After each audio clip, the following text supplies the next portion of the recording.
Assalomu alaykum. Quyidagi aniqmas integralni hisoblaymiz. Integral dx taqsim sinus kub 2x yetish.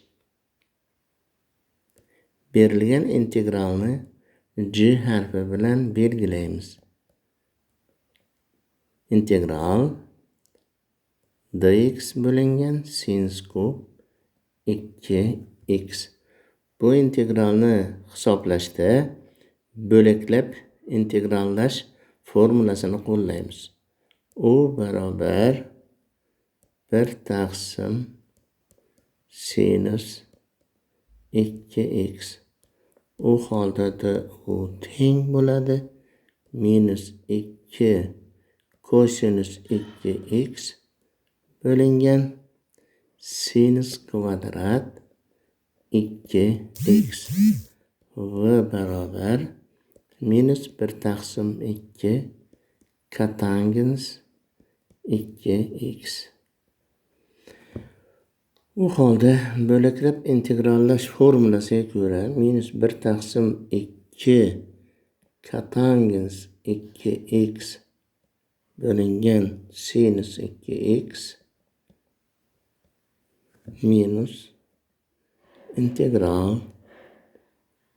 minus 1 taqsim 2 kotangens 2x minus ko'paytirilgan minus 2 kosinus 2x bo'lingan sinus kvadrat 2x dx. Bu teng bo'ladi minus 1 taqsim 2 kotangens 2x bo'lingan sinus 2x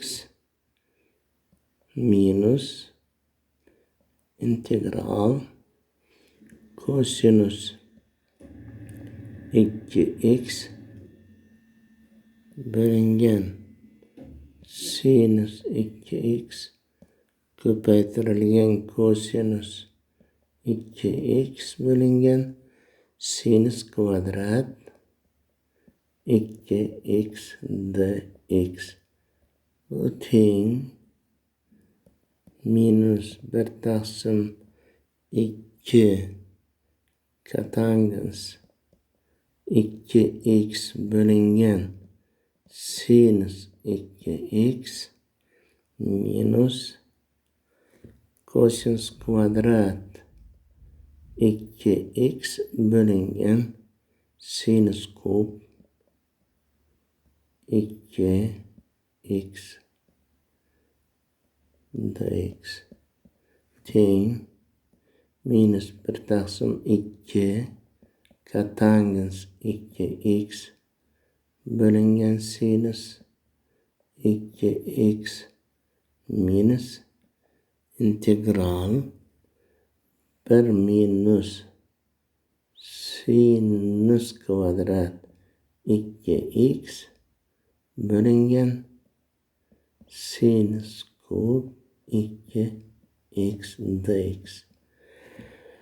Bu ham teng bo'ladi minus 1 taqsim 2 kotangens 2x bo'lingan sinus 2x minus integral dx bo'lingan sinus kub 2x plus integral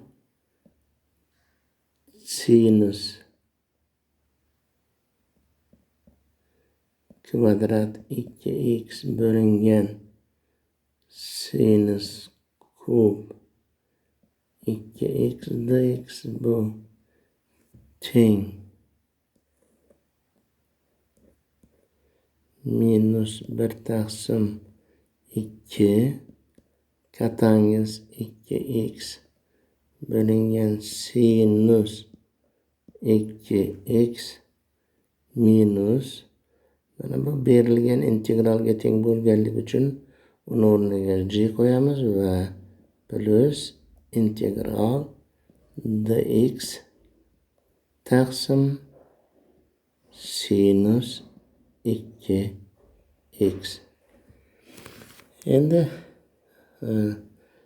tenglikni har ikkala qismini g ga qo'shsak, u holda 2g teng bo'ladi. Minus 1 taqsim 2 katangens 2x bo'lingan sinus 2x va plus integral dx bo'lingan sinus 2x. Buni yulduzcha bilan belgilaylik va